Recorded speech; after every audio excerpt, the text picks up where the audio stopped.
Welcome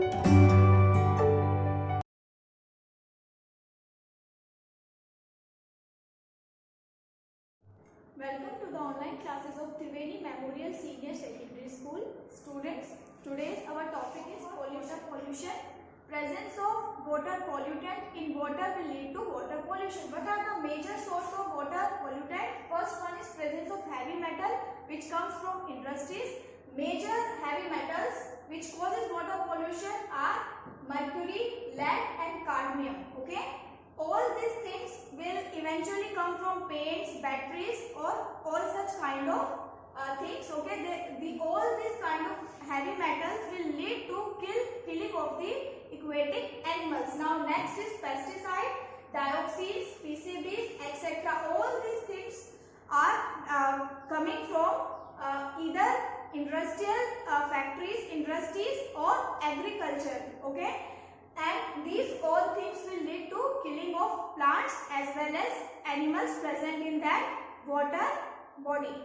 Last one is nitrate and phosphate. Those come from fertilizers which we use in agriculture field. Again the same effect will be there.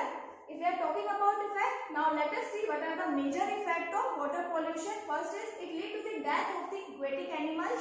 Second is disruption of the food chain, or rather I should say food web. Then it will causes the spreading of the diseases like cholera, dysentery, etc.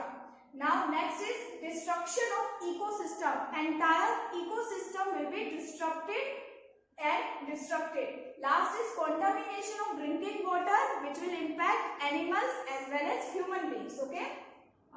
Now let us talk about the eutrophication, which is well depicted by this photograph. What is eutrophication? Increase in pesticide or chemical in the water will lead to the increase in algal growth. Why? Because for algae, that all the chemicals, pesticide, fertilizers basically are the nutrient.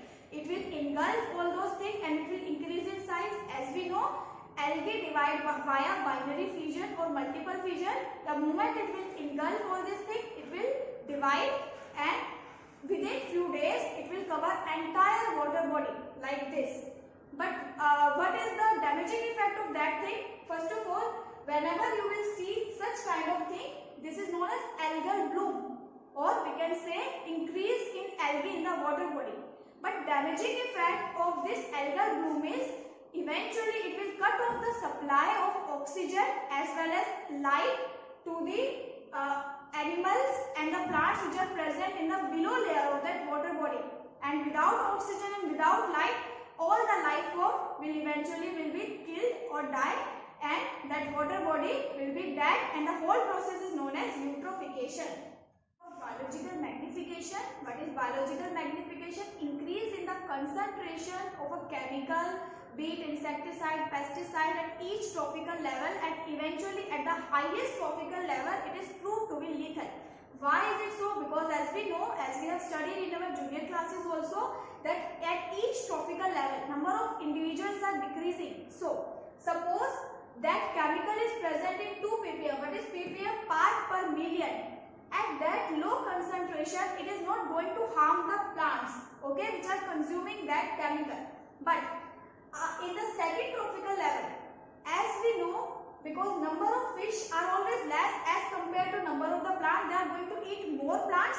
So if one fish is going to eat more than one plant, then the accumulation of that chemical will increase up to 5 ppm in the second trophical level. Again, it's not very harmful for this fish, but at the third trophical level, one big fish is going to consume more fishes, right? So in this fish, in the large fish, the chemical concentration is increased to up to 200 ppm. Now it will start showing its effect. But at the highest trophical level in which human beings are present, when they are going to consume that fish, in their body 1600 ppm will be accumulated, and that concentration is lethal. That is why one pesticide or one chemical which is not lethal for the lower trophical level, it is proved to be very lethal, and it can cause death also. Okay. One such example is of DDT. That is why now we are not using DDT, because it is lethal for aquatic birds because of the same biological magnification. Now let us talk about these are the major water pollutants. First is sewage and wastewater, industrial waste, then oil pollution which will result in oil spills, then marine dumping, that is when we throw anything in the marine water, then radioactive waste and some other pollutant causes water pollution. Now let us talk about the solution. Okay, what we can do to reduce, minimize or prevent water pollution. First is prevent underground contamination. We have to save our underground water because it will the ultimate source for major part of the land water consumption. Next is reduce non-point runoff, reduce treated wastewater for drinking and irrigation, that we have to save the water which is treated via WWTP, wastewater treatment plant. Find substitute for toxic pollutant using less and less amount of toxic pollutant.